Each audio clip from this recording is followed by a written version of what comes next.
Hello and welcome to Byju's Exam Prep IAS. Let's get started and look into our daily quiz. Before we start with the practice questions for the day, a quick gentle reminder. As part of our Target Prelims 2023, today's session would be with respect to science and technology. Please do tune in live on our YouTube channel from 7:30 to 9:30 p.m. so that you understand all the important current affairs topics that have been in news for the past 365 days with respect to science and technology. Let's get started and look into the first practice question. Consider the following statement. Geoglyphs are a form of prehistoric rock art created on the surface of laterite plateaus. Petroglyphs in Ratnagiri are locally known as Kartal Shilpa. Which of the statements given above are correct? The answer to this is both. Why have we taken this practice question? Because this article on the Hindu makes a reference to Ratnagiri. It is a place in Maharashtra where there is a proposal for coming up with an oil refinery project. But do note, it is the very same place Ratnagiri which has some of the historical geoglyphs.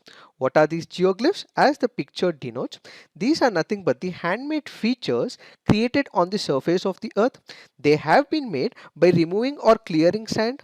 They have been made by adding stones or sometimes removing the stones as well. So what are these? These are some of the handmade features that are created on the surface of the earth. When you consider places like Barsu in Ratnagiri, there are a number of geoglyphs in this particular area. They have an historical significance and they continue to be of value as well, which ultimately signify the remote historical human settlements that have been present in this particular area. The geoglyphs also show the existence of certain types of fauna. They also show the existence of certain types of fauna as well, and ultimately they are depicted as shown in the image. This geographic cluster are also artistic skills as well. They also show the evolution and the skill set of the people who have drawn it, and at the same time it also projects rock art in that particular area. And when we look into Ratnagiri, apart from the historical significance that this particular region has, when refinery is set up in this area, this can also harm the environment as well. This can hurt the local community's livelihood and land rights as well. Why? That is because fishing which happens in this part of the region can also be hit if there are refinery products that come up in this particular area. So on one side, it can be a major catastrophe for the environment. On the other side, it can also hurt the historical significance and it can also hurt the livelihood of people in this area. That is why they are protesting in Ratnagiri in Maharashtra. Now let's look into the next practice question. With respect to Prevention of Money Laundering Act, which of the following statements are correct? In PMLA, the prosecution bears the burden of proof. PMLA is a predicate offense oriented law. Which of the statements are correct? The answer to this is 2 only. Why have we taken this practice question? Because this article on the Hindu makes a reference to Prevention of Money Laundering Act. Let us try and understand what are these statements. When you look into the first statement, it reads in PMLA, the prosecution bears the burden of proof. This statement is wrong. Why? That is because it is not the prosecution, but instead it is the defense. So it is the accused who has to prove beyond any reasonable doubt that he has not engaged in such an activity. Let me explain this in detail. Let's assume for a moment that there is a criminal case. In a criminal case, what we have is the prosecution on one side. What we also have is the defense. In all cases, the prosecution is represented by the state. In defense, what you have is a person who might have committed that particular offense. So what you would have is a defense counsel. In most of the criminal cases, what would happen? It is the state which is standing for the victim, and it is the prosecution which has to prove it is this person, the accused, who has committed this particular crime. They have to prove beyond all reasonable doubt that it is this person, the accused, who has committed that particular crime. But there are some exceptions as well. Let's say for example we have POXO, or let's say for example we have SCST Act. In these cases, it is the accused who has to prove that he is innocent. In most of the cases, it is the prosecution which has to prove beyond reasonable doubt that it is the accused who has committed that particular crime. But in cases like POXO, SCST Act and in PMLA, it is the accused who has to show the innocence and the burden of proof falls on the defense counsel, which is why the first statement is wrong. When you look into the second statement, PMLA is a predicate offense oriented law. What do we understand by this? It means that what we have is a schedule. Whatever laws, whatever sections, whatever offenses are mentioned in the schedule, the same will be investigated by the enforcement directorate. So predicate law basically means that we have a schedule. There are some series of crimes that if they are committed, they are placed in this particular schedule, and if when investigated by the enforcement directorate that are mentioned in the schedule, those are called as a predicate offense. So in this particular case, PMLA, which happens to be a money laundering act, which means prevention of the money laundering act, is basically one which is a predicate offense, which means there are offenses which are put in the schedule, and on the basis of investigation of these crimes that are placed under the schedule, what we have is the enforcement directorate conducting its investigation. As part of the assignment, you have to put on the comment section in which of the other laws do we have the accused who has to prove his innocence and it is not the prosecution's responsibility. Now let's look into the next practice question. Which of the following statements are correct with respect to Tagin people?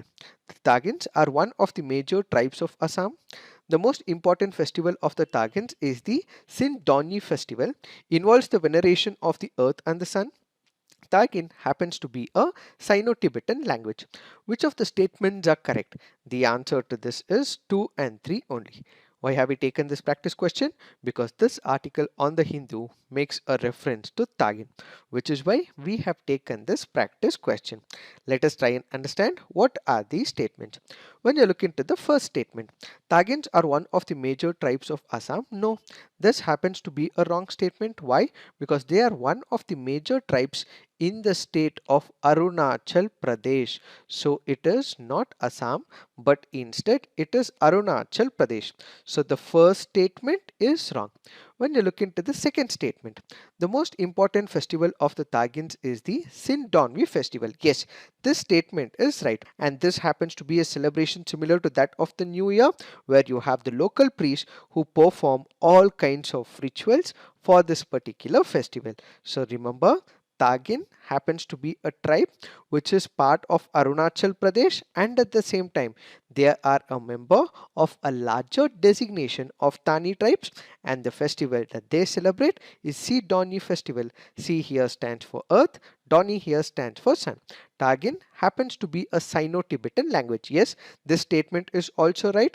Tagin's people, they speak their own dialect, and this dialect is what is called as the Tagin language. There are tonal variations of this particular language as well, but there are no hurdles for it. People would be able to understand. As part of the assignment, please put on the comment section some of the other important Sino-Tibetan languages. Now let's look into the next practice question. Swarming migratory locusts, which threaten food security across the globe, avoid being eaten by other locusts by producing a smelly pheromone called dedosine 1-vial acetate, neroraphenfrine, pheromone frontalin, and phenylacetonitrile. The answer to this is phenylacetonitrile. Why have we taken this practice question? Because of the reference in the Hindu article.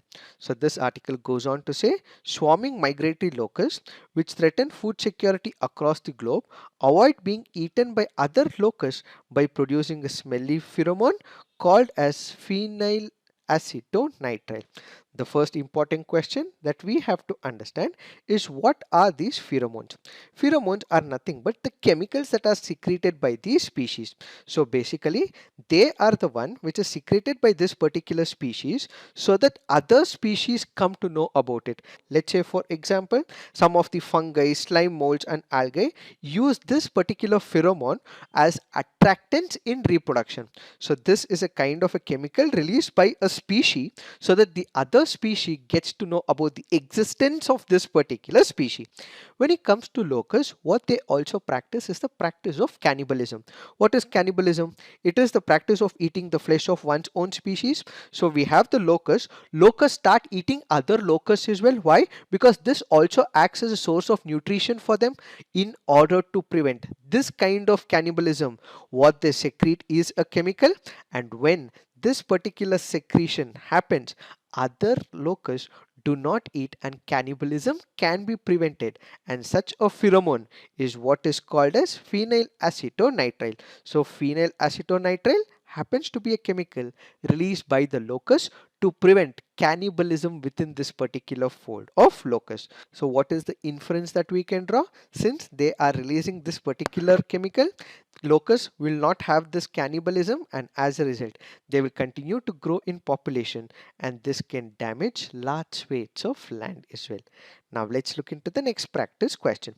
At present, scientists can determine the arrangement or relative positions of genes or DNA sequences on a chromosome. How does this knowledge benefit us? It is possible to know the pedigree of livestock. It is possible to understand the causes of all human diseases. It is possible to develop disease resistant animal breeds. Which of the statements given above are correct? The answer to this is 1 and 3 only. This happens to be a previous year question from the year 2011. In such questions, what you have to make use of is called as the elimination method. What is this elimination method? Let's look into statement 2. It says it is possible to understand the causes of all human beings. So whenever there are such statements that are made, when there are extreme events, extreme statements that are given, such will usually be not a right statement. Why? Because all diseases are something contradictory. Let's say for example there is a medicine that has come up, some of the organization or an institution has come up with a particular drug. This particular drug has 100% efficiency. If someone says such extreme statements, why? Because there will be side effects as well. It cannot be 100% efficient. So if there are extreme statements that are given, in most circumstances it will be a wrong statement. Since the second statement says all human diseases, it happens to be a wrong statement. Now let's look into the fact of the day. The fact of the day for today's discussion is MSCI tweak. Let us try and understand what is this index all about. What does MSCI stand for? It stands for Morgan Stanley Capital International and is owned by the multinational investment management and financial services company called as the Morgan Stanley. This Morgan Stanley as a company releases number of MSCI indexes. MSCI indexes can be number of them. It can be with respect to a country. It can be with respect to developed countries. It can be with respect to emerging economies. It can be having different kinds of indexes, all with respect to the equity market. So it is a leading provider of critical decision support tools, including stock indices and services for the global investment community. It has over 160,000 indexes in its portfolio, and MSCI indexes facilitate the construction and monitoring of portfolios in a cohesive and complete manner, avoiding benchmark misfit. So what exactly happens? As the very name denotes, this particular company comes up with different kinds of indexes around the world. One such index that we have as an example is the MSCI Emerging Markets Index. This was launched in 1988, including 10 countries with a weight of about 0.9%. In the MSCI ACWI Index, currently it captures about 24 countries around the world, including India, and has a weight of 12% in MSCI ACWI Index. Similarly, we have other types of index as well. Let's say for example, we have the MSCI India Index.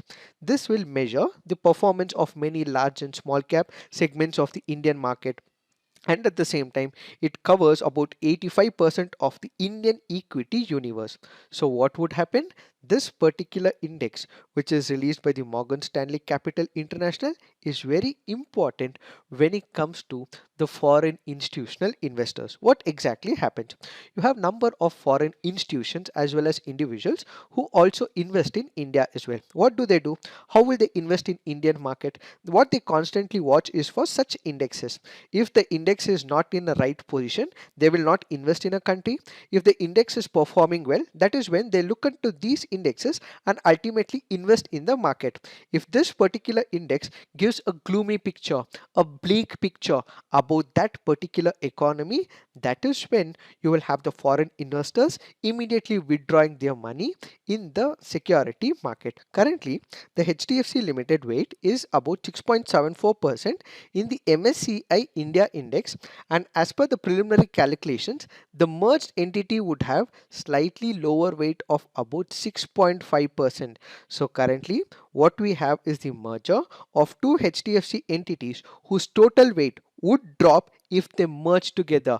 They individually had about 6.74% of the index, but if they are merged together, they club together, there is acquisition and there is coming together of two entities of HDFC. In that case, their weight drops to 6.5%. Since there is a drop in the weightage, that is why there is sell off with respect to these securities, is what is this article all about. It is this that we have to understand with respect to this topic. So this is it for today. Thank you for watching. All the best.